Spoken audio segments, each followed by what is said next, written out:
아까도 말씀하신 것처럼 임기가 1년도 안 되는데 대통령께서 지명하신 것을 보면 특별한 신뢰관계가 있지 않고서는 쉽지 않겠다라는 생각이 들어서 그 부분 이따 한번 잘 고민해 보시고요.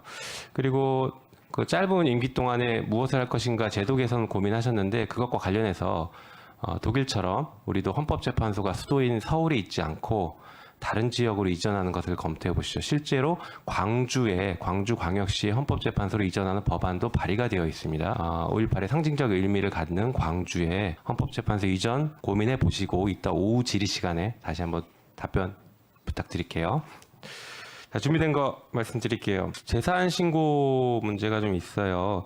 지금 후보자님 그 부모님 모두 다 살아 계시죠? 예, 그렇습니다. 건강 상태는 어떠세요? 어머니 건강이 안 좋으시다고. 아버지도 안 좋으십니다. 그래요? 연세가 97이시기 때문에 예. 바깥 출입을 못 하시는 상황이고 그러시죠? 자, 어머니는 그러면 치매로 한 치매가 10년 정도. 예, 부모님께서 그럼 소득 활동을 하시기 어려운 상태이겠네요. 예, 그렇습니다. 네.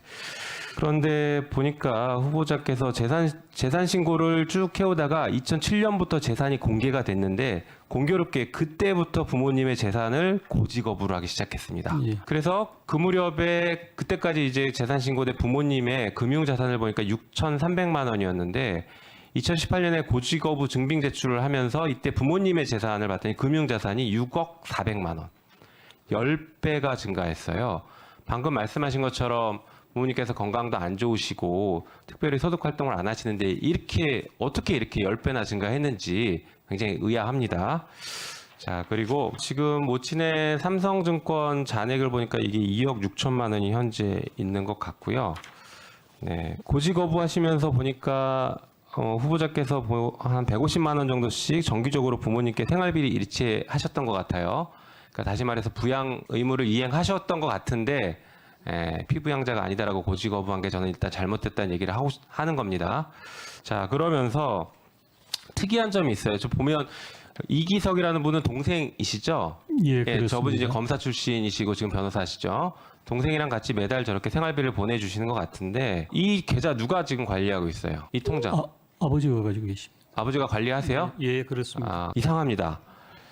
그 방금 말씀하신 것처럼 굉장히 연로하신 부모님께서 관리하시는 계좌에서 어떨 때 보면 7천만 원이라는 목돈이 갑자기 현금으로 빠져나가기도 하고 2018년에는 한 1억 7천만 원 정도가 계속 거래가 됐고 2020년에 6천만 원 정도 거래가 계속 있어요. 단순 병원비를 냈다라는 정도로는 이해하기 어려울 정도의 수준입니다. 그렇기 때문에 금융자료를 제출하라고 하는 겁니다. 제출을 하셔야 될 것 같고요. 다음 넘어갈게요. 자, 위장 전입 인정하시죠? 예, 그렇습니다. 네, 위장 전입을 하는 목적이 보통은 부동산 투기나 자녀 교육 혹은 직장 문제 이런 것들 때문인데 후보자님은 어떤 이유로 위장 전입을 하셨나요? 처음에 그 고향의 밭을 네. 취득하기 위한 것이고요. 네. 나머지는 아파트 그 주택 청약예금 네, 부동산 자격을 투기 유지하기 목적이신 위함이다. 거죠. 이렇게 위장 전입하면 처벌받는 거 알고 계시죠? 그때는 몰랐습니다. 네. 의식을 하지 않았습니다. 네. 법률의 부지는 용서받지 못한다는 예, 법원 잘 알고 알겠습니다. 계시죠? 예. 만약에 후보자의 사건이 그 형사재판 하셨으니까 후보자님의 사건이 그 형사재판으로 배당이 됐다라고 하면 유죄 선고하셨겠죠? 예, 그렇습니다. 솔직한 답변 감사합니다.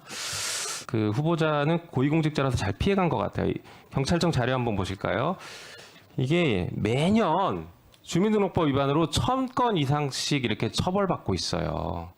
근데 고위공직자라서 이렇게 잘 피해간 것 같은데 이 적어도 헌법재판소 소장으로 임명되는 것은 국민의 눈높이에 맞아야 된다고 생각합니다. 청약 당첨되려고 주택 환수에 위장했을 때는 주택 환수하고 형사처벌도 받고 있다 이렇게 여러 가지 사회적인 문제가 되죠. 위장 전입으로 공직 후보자를 사퇴하거나 임명 부결된 현황이 저렇게 많습니다.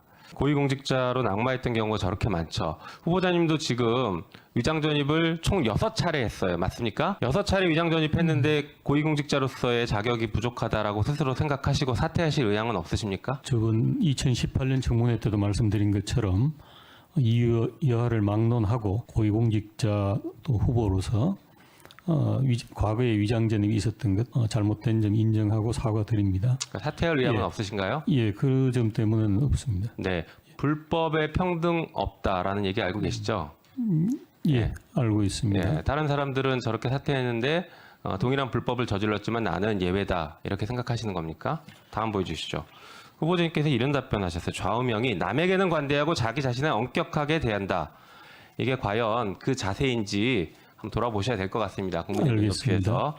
자, 그런데 투기 목적 제가 아까 말씀드렸는데 한번 볼까요?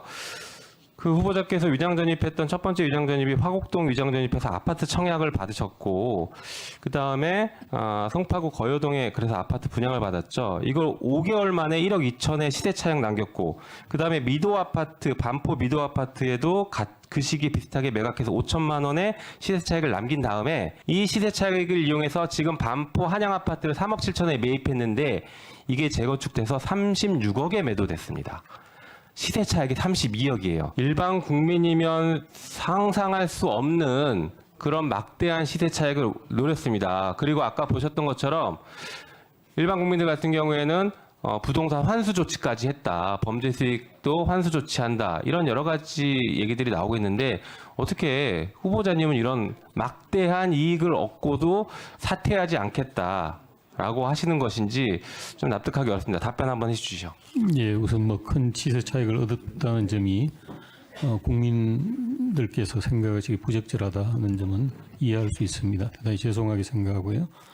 제가 거주하던 한양 아파트는 바로 서초동 법원 옆에 있는 아파트입니다. 그 당시로는 가장 낡은 아파트에서 시세가 쌌기 때문에 제가 매입을 하게 됐는데 한 20년 살다 보니 그게 재건축을 하는 바람에 지금과 같은 시세 차익을 얻게 된 겁니다.